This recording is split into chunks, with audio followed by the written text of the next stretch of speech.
Welcome back to Piers Morgan Uncensored. It's a dangerous time to be a comedian. Dave Chappelle was attacked on stage earlier this month after criticism of his trans jokes. And of course, we had the Will Smith, Chris Rock smackdown at the Oscars. Now, some stand up to question whether it's even safe to perform. Well, joining me now is comedian Howie Mandel, a former teammate of mine on America's Got Talent. And although he's very funny, and although I really like him, he can also be incredibly annoying, as this clip from our time together on AGT will show you. Thanks, guys. Go away. Yeah? Seriously. Do you have any juice or soda? I think some of them might be a little parched. Go in and have a drink. What?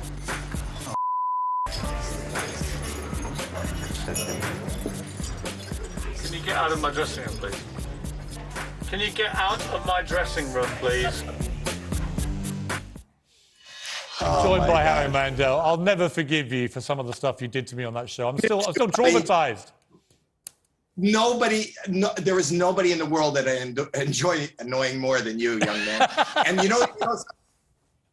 And and first of all, congratulations on this show. Thank you. I've been reading, I've been watching it. Yesterday, the headlines were all over the place here in America that Piers Morgan was called the C word live on. And I can't figure out, maybe it's the ocean between us. What's wrong with being Canadian? Yeah, what exactly. What is wrong with... Actually, it was a four-letter word beginning with C, cool. You wouldn't know anything about it, but it was great. Howie, oddly, I've actually missed you, and I've been worried about you, genuinely, because you are a very well-known public germaphobe. You absolutely hate germs. You were fist-bumping people way before it became COVID cool. How have you dealt, seriously, with a pandemic? How's it been for you?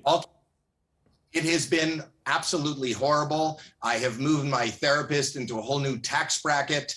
I've upped my medication. You know, there was always some comfort in having people around who weren't as neurotic as I was to go, Howie, don't worry about it. I've washed. No one is sick here. And now there is nobody to say that. And, you know, misery does not enjoy company. So this has been it's been horrible for the whole world. But I'm having a hard time dealing with it. And have you had COVID? Go ahead. Yeah, I got COVID because the lovely people, as we mentioned, we worked together in Iraq. Oh, I'm sorry, AGT. What a slip up. Anyway, it felt like Iraq, honestly, working with you, but anyway. We won the Kids' Choice Award this year, and they made me go to accept it with my fellow castmates, with Simon and everybody. And a lot of people, I don't know, do you get the Kids' Choice Awards in the UK? No, you know, not the Nickelodeon. Same, no. They slime people. They slime. That's a big thing. They drop slime on them. I did not get slime. It went viral. I caught the COVID and was locked away for about 10 days after that. But you were okay after it? I don't know that I'm ever okay, but I'm fine. Yeah, yes, I'm here. That would be my assessment of you as well. I want to talk about comedy, Howie, because it seems like comedy's under attack, both from cancel culture, where you can't tell jokes anymore like you used to, but also physical attack. You know, we saw what happened at the Oscars with Will Smith and Chris Rock, and then Dave Chappelle weeks later being attacked literally by somebody from the audience. What do you make of it? How's it made you feel about being a top stand-up in America? I would like to be funny and witty at the moment, but I got to tell you that this has been, I feel it in the gut. You know, for me, stand-up comedy was my respite at the end of the day. When we do shows like AGT or any other show that I've done, or bullshit now on Netflix, there are certain confines that I have to work in. And stand-up comedy was, and I was inspired in the 70s by watching Richard Pryor live on stage put together, which became, I believe, the seminal comedy movie of all time, and that's Live on the Sunset Strip.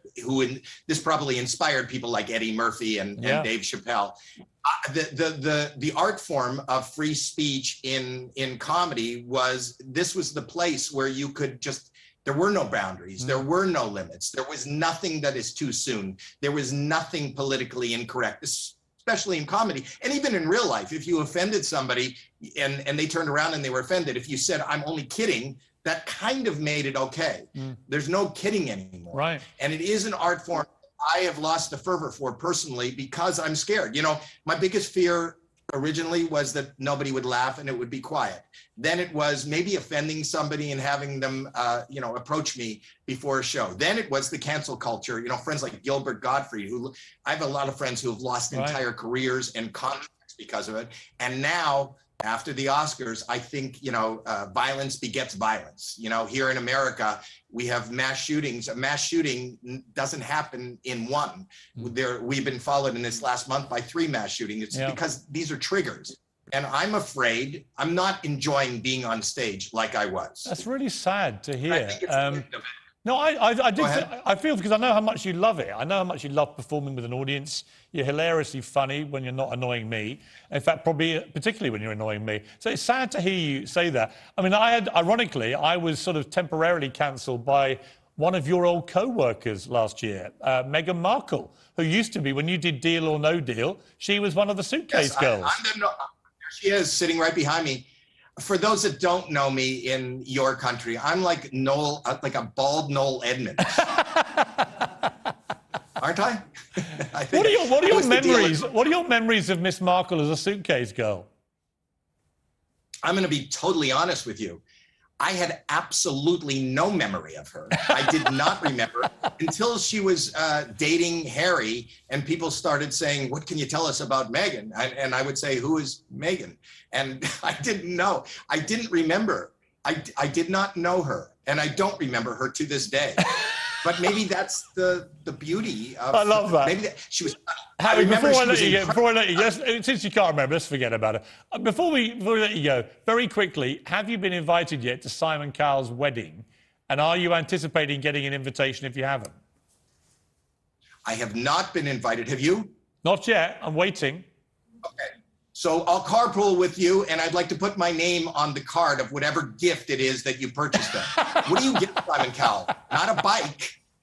Not a bicycle. Did you prefer having me sitting next to you on America's Got Talent or Simon? What do you want me to say? Me. I'm on a show on Netflix now called Bullshit, and I'm going to show you how it's played. Right, in that case, say me. With you, I've never loved anybody as much as I loved working with you. Thank you, Howie Mandel. Finally, it's on the record. Howie, great to talk to you. Really is. Always a pleasure, mate. Thank you very much. My best to your family. All the best. Take care. Love, Howie.